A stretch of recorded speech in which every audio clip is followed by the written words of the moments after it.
Hello guys, আসসালামু আলাইকুম। আশা করি আপনারা ভালো আছেন। আলহামদুলিল্লাহ আমিও ভালো আছি। Sabiya kitchen back to my channel. আবারও হাজির হলাম আপনাদের মাঝে নতুন একটা রেসিপি নিয়ে।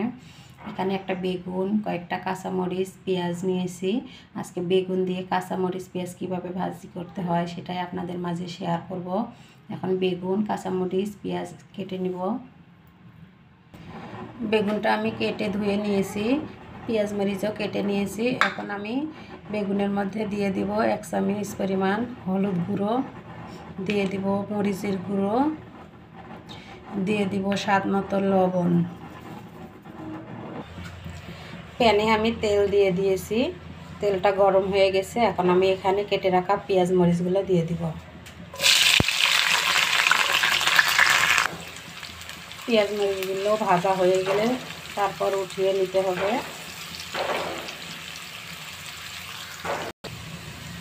মরিচ পেঁয়াজগুলো ভাজা হয়ে গেছে, এখন আমি একটা বাটিতে উঠিয়ে নেব। এখন আমি এখানে বেগুনগুলো দিয়ে দিব। আমি বেগুনগুলো এভাবে কেটে নিয়েছিলাম।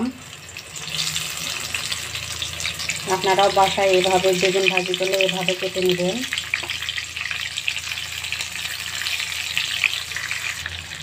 বেগুনটা আমার দেওয়া হয়ে গেছে। চুলার আঁচটা বেশি হাই হিটে দেওয়া যাবে না, মিডিয়াম টু লোতে দিতে হবে, তাহলে বেগুনটা পোড়া যাবে না। এখন আমি বেগুনটাকে উল্টিয়ে দিব।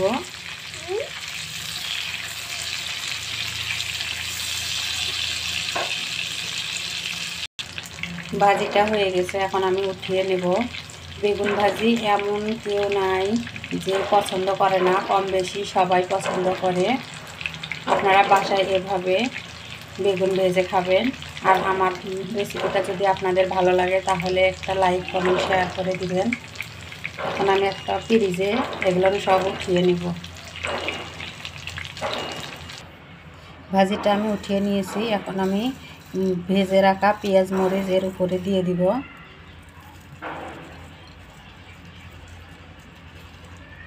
চাইলে আপনারা পরেও প্লেটে নিয়ে খেতে পারেন ভাতের সাথে।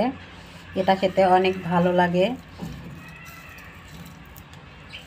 আপনারা বাসায় একবার হলে এভাবে ট্রাই করে দেখবেন এবং ভেজে খাবেন। এভাবে খেতে এটা অনেক মজা।